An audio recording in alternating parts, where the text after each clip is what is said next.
सुबह के 5:30 बजे हल्की हल्की हवा चल रही है और मौसम बहुत ही अच्छा है।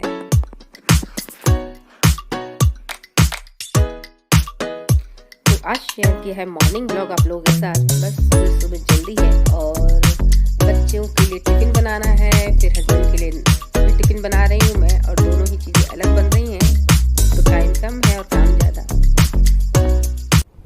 Hello everyone, welcome back to our channel. I hope आप सभी स्वस्थ होंगे, सुरक्षित होंगे, बहुत ही खुश होंगे।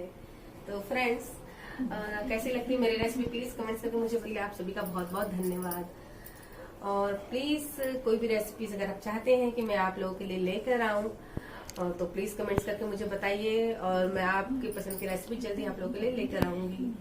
मेरी रेसिपी बहुत ही ईजी होती हैं और घर पर बहुत ही आसानी से, बहुत ही सिंपल तरीके से बनाई जा सकती हैं, घर पर जो भी सामान अवेलेबल होता है। तो बिना परेशानी के, बिल्कुल भी मतलब बिना किसी परेशानी के आप होटल और रेस्टोरेंट वाला स्वाद घर पर पा सकते हैं। वही रेसिपीज मैं आप लोगों के साथ शेयर करती हूँ और आई होप आपको ये रेसिपीज पसंद भी आती हैं। तो अगर आप मेरे चैनल पर नए हैं तो प्लीज सब्सक्राइब कीजिए और लाइक जरूर कीजिए मेरी वीडियोस को। इससे हम क्रिएटर्स को थोड़ा मोटिवेशन मिलता है आगे वीडियोस बनाने में। तो आज का ब्लॉग शेयर कर रही हूँ और एक नई शुरुआत के साथ। आई होप ये वीडियो आपको पसंद आएगी। वीडियो पसंद आए तो लाइक कीजिए, शेयर कीजिए, चैनल पर नए हैं तो सब्सक्राइब कीजिए। तो आज सुबह सुबह ही नैतिक के लिए बनाना मुझे सैंडविच, और आज स्कूल में उसका प्रोग्राम भी है। तो नैतिक नहा कर वो तैयार हो रहा है और मैंने आलू उबाल लिया था। अब बस सैंडविच के लिए मैं मसाला फ्राई कर रही हूँ और उसके लिए फटाफट टिफ़िन बनाऊँगी। तो यहाँ तेल गरम किया, उसमें जीरा डाल दिया था, साथ ही एक बड़ा प्याज काटा था, उसमें 3 से 4 छोटी हरी मिर्चें डाली चाहिए जो तीखी नहीं है। प्याज को हल्का हल्का गुलाबी करने के बाद उसमें एक छोटा टमाटर डाल दिया है। टमाटर डालने के साथ ही इसमें हल्की सी तीखी लाल मिर्च पाउडर डाली है और थोड़ा सा हल्दी पाउडर। तो मिर्च तीखा नहीं है ज़्यादा, क्योंकि सैंडविच बच्चों को ज़्यादा तीखा नहीं रहता, बस एक तीखेपन का टेस्ट हल्का हल्का आता है, बस उतना ही तीखा मैं बना रही हूँ। तो हरी मिर्च भी बिल्कुल तीखी नहीं है और लाल मिर्च उसी हिसाब से डाल दी है, और साथ ही डाल दिया है नमक स्वाद अनुसार। तो बस मसालों को अच्छी तरह से फ्राई कर लिया था। टमाटर गल गया था तो यहीं पर आलू उबले हुए इस तरह से हाथ से फोड़कर मैंने डाल दिए हैं और आलू अच्छी तरह से उबल गए हैं। बस उसे अच्छी तरह से मैश कर लिया और एक भी चंक्स आलू के मतलब इसमें है नहीं, इस तरह से मैंने आलू को अच्छी तरह से मैश कर दिया मसालों में, और 2 से 3 मिनट हाई फ्लेम पे ही फ्राई किया। देखिए इस तरह से अच्छी तरह से मसल दिया आलू को। और अक्सर क्या होता है ना, पहाड़ी आलू, लाल आलू, इस तरह के आलू से सैंडविच या पराठे बनाइए तो बहुत टेस्टी बनते हैं। तो मैं यहाँ पर पहाड़ी आलू का ही इस्तेमाल कर रही हूँ। इसका टेस्ट मुझे पराठों में और सैंडविच में अच्छा लगता है। तो मसाले फ्राई कर लिए थे और जब तक गुप्ता जी की भी नींद खुल गई थी। अब बच्चों का प्रोग्राम हो तो माँ बाप की भी नींद तो मतलब जल्दी खुली जाती है, तो आप आप जानते ही होंगे। तो बस गुप्ता जी उठ गए तो उन्होंने कहा लाओ आज सैंडविच मैं सेक देता हूँ। तो बस उन्होंने घी लगाया ब्रेड पर, एक तरफ मसाला अंदर भर दिया था, दोनों तरफ से घी लगाया, और आज ये टोस्टर में सेकने की जगह फ्राई पैन पे ही इस तरह से सेका। बहुत ही क्रिस्पी ये सैंडविच तैयार हुआ है और आटा ब्रेड से सैंडविच बना है। तो आटा ब्रेड का ये आलू का सैंडविच काफ़ी पसंद है हमारे बच्चों को। तो देखिए नैतिक यहाँ तैयार हो चुका है। मैंने टिफिन पैक कर दिया, उसे नाश्ता भी दे दिया था और नाश्ता कर लिया है नैतिक ने। और पैट्रियोटिक सॉन्ग का कंपटीशन है तो उसी के लिए तैयारी हुई है। तो बस नैतिक को स्कूल भेजने के बाद अब मैं जा रही गुप्ता जी के लिए टिफ़िन बनाने। तो यहाँ आज भरवा बैंगन, परमल और आलू बना रही हूँ। तो जिसके लिए मसाले ले लिए, यहाँ पर सौंफ 1 बड़ा चम्मच, 1 छोटा चम्मच जीरा, 1 छोटा चम्मच ले लिया है काली मिर्च और 3 से 4 साबुत लाल मिर्चें। इनको हल्का हल्का रोस्ट किया है एक अच्छी खुशबू आने तक। और रात को ही मैंने धनिया पीस लिया था। मैंने धनिया रोस्ट कर लिया था, साबुत धनिया, और दरदरा कूट के रख लिया। सुबह सुबह मुझे टिफिन के लिए बस बनाना है और सभी चीज़ों को मैं धो ले लिया है। बस मसाले तैयार करके मैं भर लूँगी और उसके बाद मुझे रोटियाँ बनानी है। तो बहुत टाइम कम है और काम ज़्यादा है, तो मैं फटाफट हाथ चलाऊँगी। तो मसालों को रोस्ट करने के बाद मैंने मिक्सर जार में उसे पीस लिया था लहसुन डालकर, और साथ ही धनिया पाउडर भी उसमें डाल दिया था। मतलब जो धनिया रोस्ट करके मैंने रात को दरदरा पीस लिया था उसे यहाँ मिला दिया था, और साथ में मिक्सर जार में बाकी मसालों के साथ धनिया भी थोड़ा बारीक हो गया। साथ ही यहाँ पर 1 छोटा चम्मच अमचूर पाउडर डाल दिया है, 1 पिंच हींग डाली है और स्वाद अनुसार नमक। बस यही मसाले हैं। और भरवा सब्जी में ये मसाले हमारे गांव के तरीके से मैं बना रही हूँ और काफ़ी टेस्टी बनते हैं, और सफ़र में भी हम ये बनाकर ले जाते हैं तो काफ़ी मतलब टेस्टी बनते हैं और ये 2 दिन तक ख़राब भी नहीं होते हैं। तो बस 1 बड़ा चम्मच सरसों का तेल डाला और उसमें मसालों को अच्छी तरह से मिला दिया। इससे क्या होता है, मसाले बाइंड हो जाते हैं। तो हम बैंगन ले लिया, उसमें इस तरह से चीरा लगा दिया है और चीरा लगा कर देख लिया है, क्योंकि आजकल ना मतलब बैंगन ऊपर से तो अच्छे दिखते हैं लेकिन अंदर कीड़े भी निकल जाते हैं, तो इस बात का मैं खास ध्यान देती हूँ। और मैं साइड साइड में भी हल्का हल्का इस तरह से चीरा लगाकर चेक कर लेती हूँ। देखिए बैगन तो वो एक तरफ से तो बिल्कुल साफ दिख रहा है।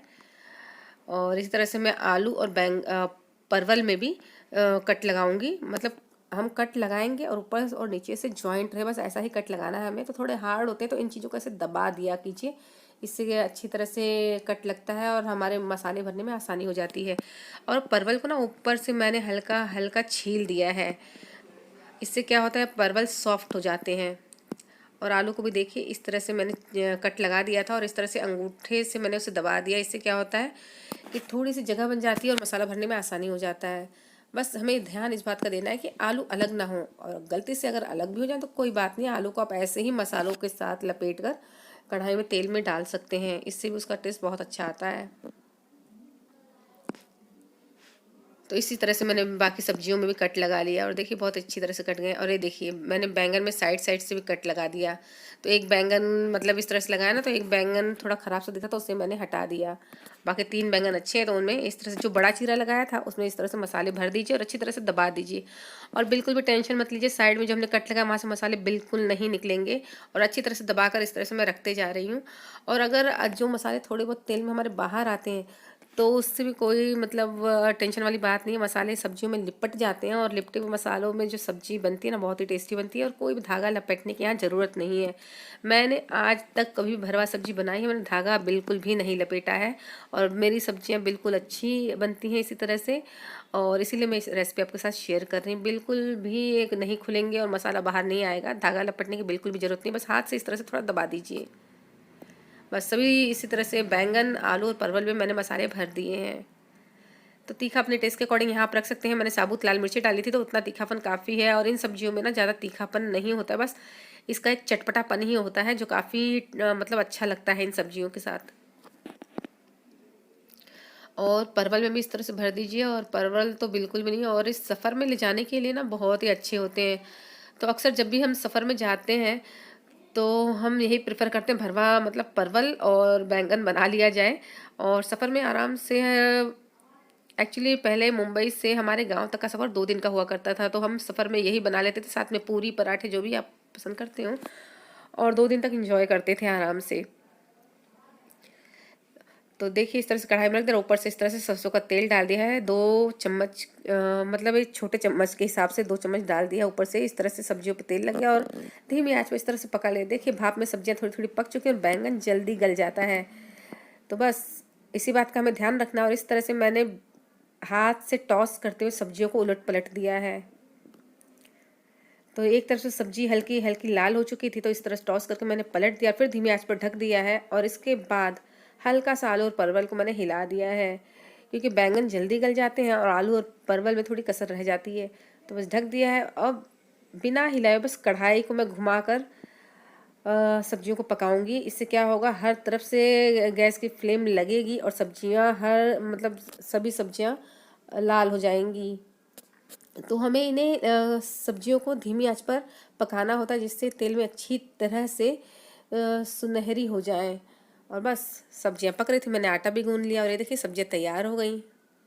मसाले ऊपर ऊपर जो निकले भी हल्के लिपट गए और काफ़ी अच्छे दिख भी रहे हैं और खाने में भी काफ़ी टेस्टी लगते हैं।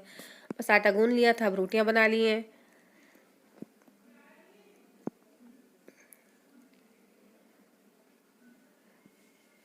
तो बस रोटियों पे लगा देना है घी और साथ में कुछ सलाद के पीसेस रख दूंगी और टिफ़िन ये भी तैयार कर दूंगी मैं। और दोपहर को भी ये फिर गुप्ता जी का तो टिफ़िन हो जाता है, फिर हम घर पे रहते हैं मैं और बच्चे, तो हमारा भी दोपहर को इसी से काम हो जाता है। बस दोपहर को गर्मा गर्म रोटियां बना लेंगे। और ये नहाने के बाद मैंने भी कर लिया है चाय और सैंडविच का नाश्ता। तो वीडियो पसंद आई हो तो प्लीज़ लाइक कीजिए, शेयर कीजिए, सब्सक्राइब कीजिए।